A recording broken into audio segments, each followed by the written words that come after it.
एक तस्वीर, एक बयान और एक बहुत बड़ी गलती। कश्मीर जैसे संवेदनशील मुद्दे पर जिस बात को सोच समझकर कहा जाना चाहिए था, वही बात खुले अंतर्राष्ट्रीय मंच पर कह दी गई। सामने थे भारत के विदेश मंत्री डॉक्टर एस जयशंकर और सामने खड़ी थीं एक महिला अधिकारी, जिन्होंने शायद हालात का अंदाजा ही नहीं लगाया। जिस शख्स को अपने शब्दों से पूरी बहस की दिशा पलट देने के लिए जाना जाता है, उससे सीधी टक्कर लेना कितना भारी पड़ सकता है, इस घटना ने सबको दिखा दिया। एक गलत सवाल, एक गलत लहजा और पूरी कहानी ही उलट गई। दोस्तों, इस पूरे घटनाक्रम से जुड़ी एक बहुत बड़ी डेवलपमेंट अब सामने आ रही है, जिसे जानना हर भारतीय के लिए जरूरी है। तो वीडियो को अंत तक जरूर देखिए, क्योंकि जो आगे हुआ उसने पूरी दुनिया का ध्यान भारत की तरफ खींच लिया। दरअसल पूरा मामला तब शुरू हुआ जब पाकिस्तान के विदेश मंत्री इशाक डार तुर्की के दौरे पर पहुंचे। इस दौरे के पीछे उनकी असली मंशा क्या थी, यह पूरी तरह साफ नहीं हो पाई, लेकिन पाकिस्तानी मीडिया के दावों के मुताबिक यह यात्रा किसी तरह के सहारे और अंतर्राष्ट्रीय समर्थन की तलाश से जुड़ी हुई थी। इसी दौरे के दौरान इशाक डार की मुलाकात तुर्की की सेक्रेटरी दालमा से हुई। जैसे ही मीडिया के सामने दोनों आए, बातचीत का रुख अचानक कश्मीर के मुद्दे की ओर मोड़ दिया गया।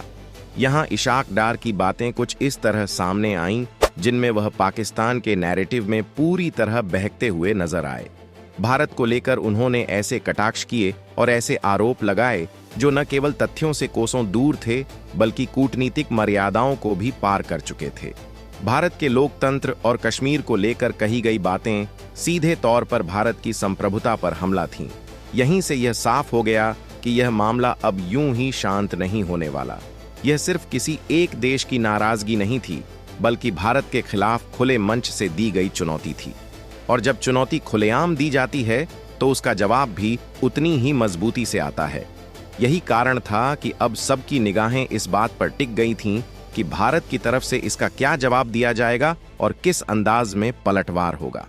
क्योंकि जैसे ही मीडिया का दबाव बढ़ा, तुर्की की सेक्रेटरी के शब्द और ज्यादा तीखे होते चले गए। कश्मीर के मुद्दे पर उन्होंने भारत पर सीधा हमला बोल दिया। उन्होंने यह दावा किया कि भारत लोकतंत्र की बातें तो करता है, लेकिन हकीकत में कश्मीर में अपनी सेना के जरिए युवाओं का एनकाउंटर कर रहा है। उनके मुताबिक ये युवक किसी तरह के अपराधी नहीं हैं, बल्कि केवल आजादी की मांग कर रहे हैं। इस तरह के बयान देकर उन्होंने भारत की सुरक्षा व्यवस्था और भारतीय सेना की भूमिका पर गंभीर सवाल खड़े करने की कोशिश की। इतना ही नहीं, उन्होंने भारत की तुलना इजराइल से करते हुए माहौल को और ज्यादा भड़काने का प्रयास किया। कहा गया कि जिस तरह गाजा में फिलिस्तीनियों पर बम गिराए जाते हैं, उसी तरह भारत भी कश्मीर में ताकत का इस्तेमाल कर रहा है। इस तुलना का मकसद बिल्कुल साफ था, भारत को अंतर्राष्ट्रीय मंच पर एक दमनकारी देश के रूप में पेश करना। उन्होंने यह भी दिखाने की कोशिश की कि दुनिया के बड़े बड़े संगठन भारत के खिलाफ कोई ठोस कदम नहीं उठा रहे हैं, बल्कि उसकी कथित सख्ती को नजरअंदाज कर रहे हैं। इसके बाद बयानबाजी और भी आगे बढ़ गई। तुर्की की सेक्रेटरी ने खुलकर यह कहा कि उनका देश कश्मीरियों के साथ खड़ा है।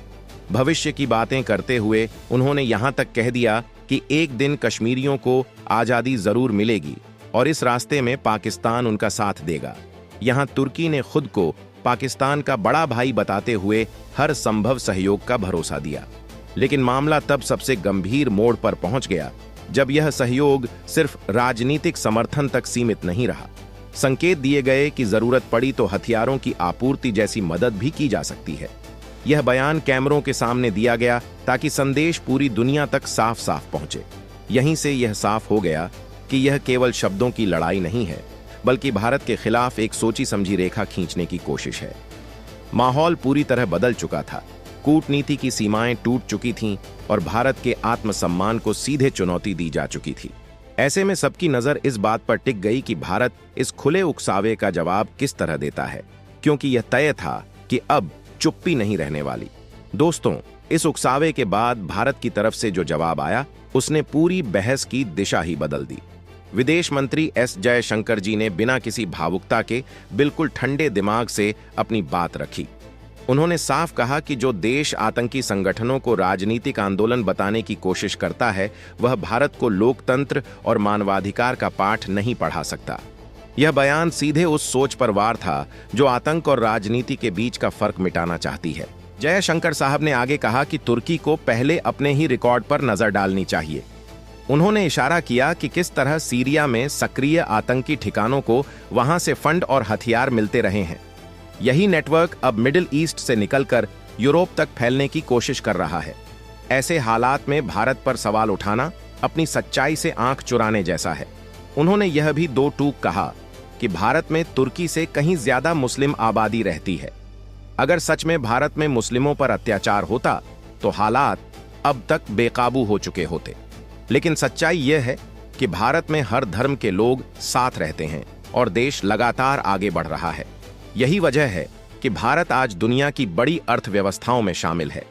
जयशंकर साहब ने यह भी चेताया कि बिना पूरी जानकारी के किसी बड़े देश पर आरोप लगाना कूटनीति नहीं कहलाता, खासकर तब जब ये आरोप पाकिस्तान जैसे देश के बहकावे में आकर लगाए जाएं।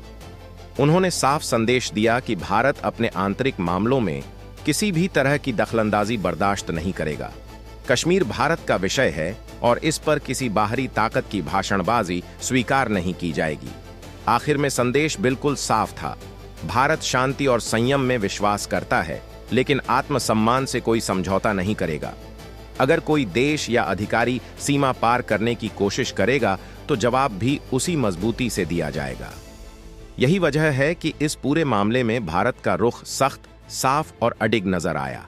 इसके अलावा तुर्की की बौखलाहट बढ़ने का एक और बड़ा कारण भी है। भारत ने तुर्की की नाक के नीचे दम कर दिया है, जहां ग्रीस, साइप्रस और आर्मेनिया अहम भूमिका में हैं। इस मैप के जरिए आप आसानी से आर्मेनिया, अजरबैजान और तुर्की की लोकेशन समझ सकते हैं।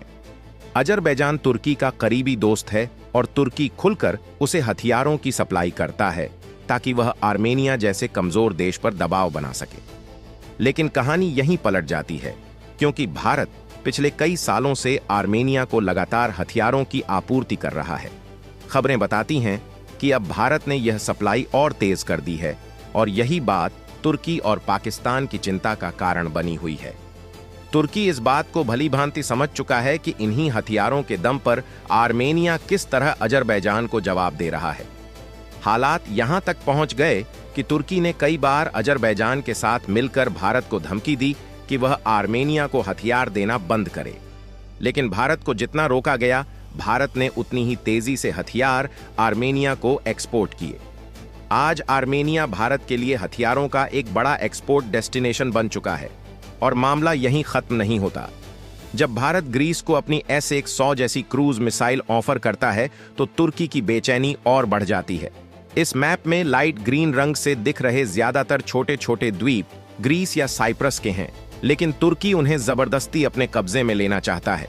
यही बात तुर्की को सबसे ज्यादा चुभ रही है, क्योंकि जब तक भारत इन देशों के साथ खड़ा है तब तक तुर्की ऐसा नहीं कर सकता। भारत और तुर्की के बीच दूरी भले ही ज्यादा दिखाई देती हो, लेकिन इसके बावजूद भारत ने तुर्की की नाक के नीचे दम कर दिया है। बाकी आप अपनी राय नीचे कमेंट में जरूर बताइए। क्या जयशंकर साहब ने तुर्की की सेक्रेटरी को मुंहतोड़ जवाब देकर सही किया या नहीं? वीडियो को लाइक करें, दोस्तों के साथ शेयर करें और ऐसे ही नॉलेजेबल वीडियो देखने के लिए चैनल को सब्सक्राइब करके बेल आइकन को ऑल पर जरूर सेलेक्ट करें।